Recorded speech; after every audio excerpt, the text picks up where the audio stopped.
Guys তৌফিকের সাথে কি হয়েছে গাইস, তোমরা এটা আমাকে কমেন্ট করে বলবে যে তৌফিকের সাথে কি হয়েছে।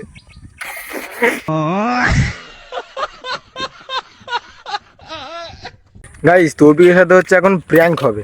প্র্যাঙ্কটা কি, আমি আর জিবাই মিলে প্ল্যান করছি যে আমার মামার বাড়ি থেকে একটা আমি ডিএসএলআরওয়ালা ছেলেকে একটা ডেকেছি, তার ডিএসএলআর আছে, আমি ওকে ডেকেছি।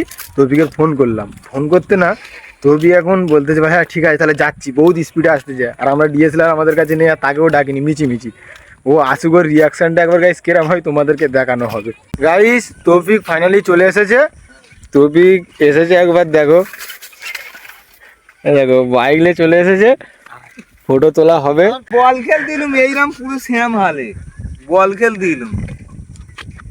গাইস তৌফিকের সাথে কি হয়েছে গাইস, তোমরা এটা আমাকে কমেন্ট করে বলবে যে তৌফিকের সাথে কি হয়েছে।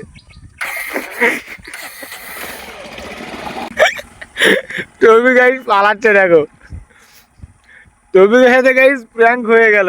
তৌফিক ফের পেলিয়ে যাচ্ছে, দেখেছো তো কিরম করে এসেছে, বাইক নিয়ে সঙ্গে সঙ্গে চলে এসেছে। এই দেখো ফের ঘুরে এইদিকে আসবে মনে হচ্ছে।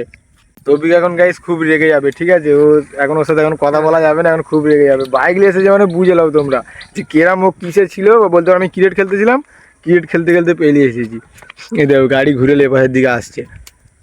তৌফিক গাইস এসে গাইস কি রিয়াকশানটা দেয় তোমরা একবার শুনবে, ঠিক আছে, কি রিয়াকশানটা দেয় শুনবে।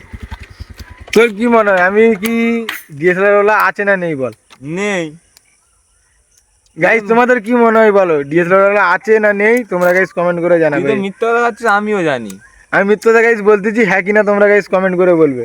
ঠিক আছে গাইস, তৌফিকের সাথে প্র্যাঙ্ক হয়ে গেল। আমরা এটা প্র্যাঙ্ক ভিডিও ভেবেলাম, তৌফিকের সাথে প্র্যাঙ্ক হয়ে গেছে ভিডিওতে। ব্লগটা এদের পর্যন্ত এন্ড করে দিলাম। তৌফিকের একটা খারাপ মতন লাগছে, তেমন যেটা বলেছি ফোন করে ওকে, একটা খারাপ মতন লাগছে ভিডিওটা, তাই শেষ করে দিচ্ছি।